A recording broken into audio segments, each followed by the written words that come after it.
Halo teman-teman semuanya, ini kita akan masuk ke materi berikutnya, yaitu tentang pengantar bagaimana bisa dicari di internet. Jadi kita akan masuk ke konten, kita punya web, cuman bagaimana itu bisa muncul di internet. Nah, kali ini kita akan bahas secara sistematis terkait materi ini. Yang pertama nanti bagaimana hasil pencarian Google itu apa saja. Yang kedua, logika umum bisa masuk di hasil pencarian. Yang ketiga adalah punya produk baru dan terkait kata kunci. Yang keempat tentang hasil pencarian Google, cek apakah terindeks apa tidak, bagaimana cara mudah terindeks, dan contoh kasus. Nah, dan nanti kita akan masuk ke tugas mandiri. Nah, materi ini materi awal, jadi saya buat memang untuk sederhana mungkin ya, sesederhana mungkin supaya bisa dipahami oleh pemula. Nah, dari hasil pencarian Google itu apa saja ya? Jadi yang perlu diketahui dari hasil pencarian Google ini, Google akan memberikan beberapa tipe pencarian, hasil pencarian. Yang pertama adalah semua ini ya, general gitu. Ini adalah web. Misalkan ini salah satu web saya, itu ada nomor 1 di Google, misalkan dengan kata kunci cara mencari IP public. Dari sekian banyak web, berapa hasil pencarian dia di atas. Nah, bisa juga dari gambar atau berita ya, berita atau gambar. Ini juga dari web semua ya. Jadi 1, 2, 3 ini dari web, atau dari peta Google, atau dari video yang ada di YouTube, dari situs belanja di marketplace, atau dari hal yang lain seperti buku pelajaran, buku maksudnya e-book Google, atau dari perjalanan, rute perjalanan. Oke, kita contoh hasil pencarian yang lain yang terkait dengan web tadi. Di Google itu ada namanya snippet ya. Snippet itu cuplikan ya. Kalau webnya teman-teman masuk di snippet ini akan relatif dapat poin ini ya, dapat bonus gitu. Bagus karena dia di paling atas dan ada cuplikan seperti ini ya. Dan ini ada beberapa ciri-ciri dari snippet itu, ada jumlah katanya, ada jumlah karakternya. Terus ini juga contoh beberapa web, misalkan ada aplikasi Spasar adalah, nah ini ada snippetnya. Ini didapatkan dari web misalkan LPPM Mercubuana. Di mana dia didapatkan? Di salah satu artikel yang situ menulis tentang definisi Spasar adalah. Nah, ini dicuplik oleh Google, terus di capture sebagai salah satu hasil snippet. Ini di paling atas gitu ya. Nah, ada juga hasil pencarian yang lain terkait dengan web tadi adalah orang bertanya. Orang juga bertanya. Jadi hasil pencarian gini kita bisa melihat seperti bookmark itu, kalau diklik anak panah anak ke bawah ini akan mengarah ke hasil pencarian dari ini ya, menuju ke salah satu web. Jadi misalkan di sini kata kunci tertentu tadi ada related keywordnya, atau ada orang bertanya apa gitu. Nah, ini ada dapatkan dari web ini misalkan. Nah, seperti bookmark ya. Jadi kalau bisa masuk yang seperti ini juga jadi poin juga. Nah, terus sebenarnya bagaimana sih logika umum bisa masuk di hasil pencarian ini? Nah, bisa masuk di hasil pencarian itu yang pertama tadi ya, kita bisa masuk di hasil pencarian web tadi. Web tadi bisa berupa tulisan, berita, atau gambar. Itu yang pertama adalah, yang pasti web kita ada konten yang related dengan kata kunci tadi. Yang kedua, yang jelas konten kita terindeks di mesin pencari ya. Kalau terindeks itu pasti akan muncul di hasil pencarian ya, entah di nomor berapa gitu, tapi akan muncul. Terus untuk bisa meningkatkan peringkat di ke atas gitu ya, di nomor 1 dan seterusnya, atau di page 1 itu.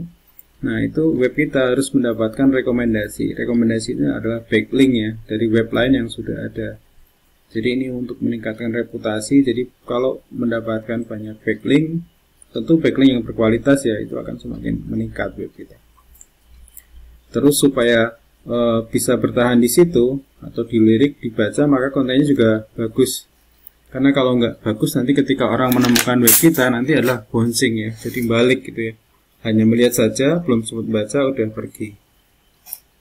Nah, ini juga sama ya, di video juga mirip-mirip ya seperti itu. Misalkan hasil pencariannya di video, Nah, video ini juga video yang diharapkan adalah video yang unik. Tulisan tadi juga sama ya, tulisan yang unik. Unik itu bukan copy paste. Jadi kalau dicek similarity-nya misalkan atau duplikasi kontennya itu minim. Nah, kalau di video juga terkait dengan deskripsi, hashtag gitu ya. Atau juga bisa ditambahkan juga dengan konten lain selain di web. Jadi selain di video maksudnya. Jadi kita punya video tapi kita linkkan juga di web. Jadi terindeksnya double ya, di web sama di YouTube. Sama videonya menarik dan bagus ya. Kalau nggak bagus seperti teks tadi, hanya dilihat sekilas, mungkin hanya beberapa detik, nggak jadi dilihat gitu ya. Nah, terkait dengan produk baru dan kata kunci. Jadi kata kunci ini menjadi salah satu bidikan ketika kita mempunyai produk ataupun sesuatu yang akan kita target untuk bisa dicari. Nah, kita punya produk baru, tentu produk baru ini tidak mudah untuk dikenal ya, maka harus ada kata kunci yang related dengan produk ini. Nah, ini salah satu caranya dengan misalnya melakukan edukasi, promosi dan macam-macam ya. Ada banyak cara sih untuk bisa mengenalkan produk baru ini. Atau dengan related kata kunci yang terkait dengan produk ini ya. Nah, misalkan kita mau jualan baju batik ya, related kata kuncinya apa gitu ya. Ini ada banyak tool yang bisa dipakai untuk mencari related kata kunci ini. Nah, ini kita bisa pelajari, kita bisa buat tulisan yang terkait dengan ini.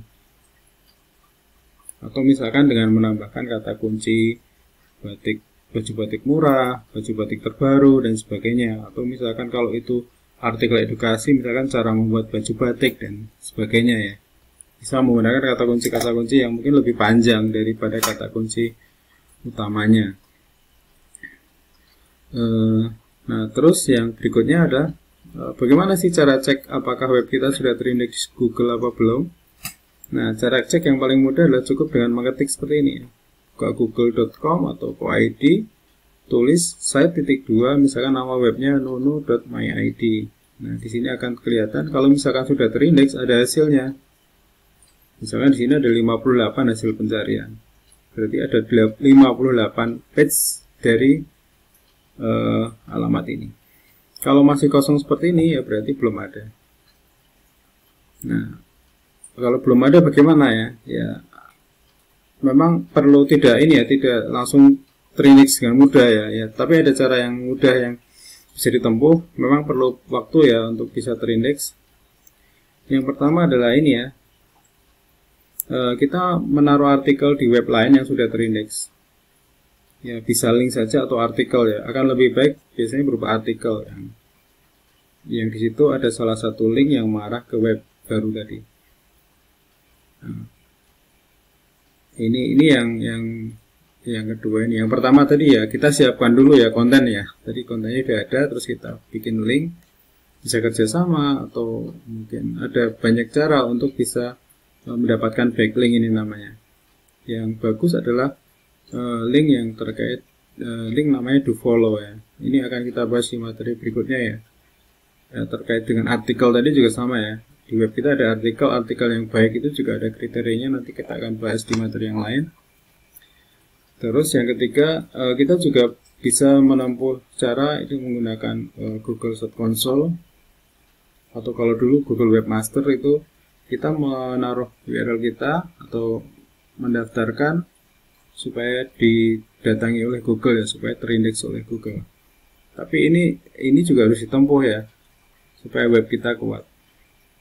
Ya, yang menjadi catatan juga Google itu ada algoritma rahasia yang tidak dibuka oleh publik ya terkait pencarian ini. Cuman Google kadang ngasih clue-nya gitu ya, bahwa untuk bisa menduduki peringkat terbaik di Google perlu ini gitu ya, seperti itu yang dipelajari oleh para ahli SEO biasanya. Nah, ini contoh kasus ya. Misalkan ada sebuah produk itu wisata kuliner EGZ di Bantul. Nah, tentu kuliner EGZ yang ini baru itu kan tidak langsung mudah dikenali ya. Nah, kita perlu melakukan pengenalan ya dengan berbagai macam cara ya. Ya, bisa melalui tadi ya. Yang pertama adalah tentu misalkan kita kenalkan dulu, misalkan membidik nama-nama yang terkait dengan ini ya, terkait dengan kuliner ini. Misalkan kita juga bikin lokasi map gitu yang terkait dengan kuliner ini, terus minta direview, bikin video gitu ya. Terus juga masukin berita misalkan supaya masuk di hasil pencarian berita. Tentu ini akan lebih bagus kalau ada link-link aktif yang ke sini, ya, ke konten yang terkait dengan target yang dibidik ini. Nah, misalkan di sini ada wisata kuliner Bantul ya. Jadi kita ada wisata kuliner EZ, cuman kita coba mau masuk lewat wisata kuliner Bantul karena ini tren. Maksudnya tren hasil pencariannya bagus. Cuman ini termasuk kata kunci yang cukup lumayan ya, karena hasil pencariannya ada 4,6 juta. Nah, mungkin tidak mudah untuk dilakukan oleh para pemula untuk bisa masuk di halaman pertama dengan kata kunci ini ya. Atau kita bisa menggunakan kata kunci yang lebih panjang untuk bisa mengarah ke sini ya, ke target web yang dimaksud. Misalkan ini ya tadi ya, kita mau bidik lewat sini ya, kita harus tahu apakah ini masuk apa enggak gitu ya. Itu kita pelajari dulu, karena tadi hasil pencariannya banyak. Yang pertama biasanya misalkan kalau kita cari kata kunci ini, biasanya akan muncul rekomendasi peta. Makanya tadi salah satu caranya adalah membuat map di peta Google ya. Ini sebenarnya paling mudah sekali untuk bisa dibuat. Plus nanti review ya, review juga misalkan para pelanggan bisa diminta review, itu kan lebih mudah. Oke, itu ya sekilas ya, karena ini materinya baru pengantar, nanti silakan explore dulu. Nah, kita akan sedikit ada lomba gitu ya, nanti silakan buat artikel mandiri di webnya masing-masing. Ini tugas ini untuk 3 pertemuan, jadi nanti kita akhiri di pertemuan yang ke-7, yaitu kita akan membidik kata kunci mahasiswa UMBY jadi teknopreneur memanfaatkan web. Memang kata kuncinya kita buat panjang supaya karena ini untuk tahap belajar, jumlah persaingan sedikit, dan saya cek tadi belum ada kata kunci yang full sama persis seperti ini. Oke, nanti ada beberapa bonus bagi teman-teman yang bisa masuk di halaman 1 sampai dengan pertemuan ke-7 ya. Jangan khawatir, nanti kita akan pertemuan 6-7 ini kita akan belajar ya bagaimana bisa optimasi web yang kita punya. Oke, sampai ketemu di lain kesempatan dan terima kasih. Assalamualaikum warahmatullahi wabarakatuh.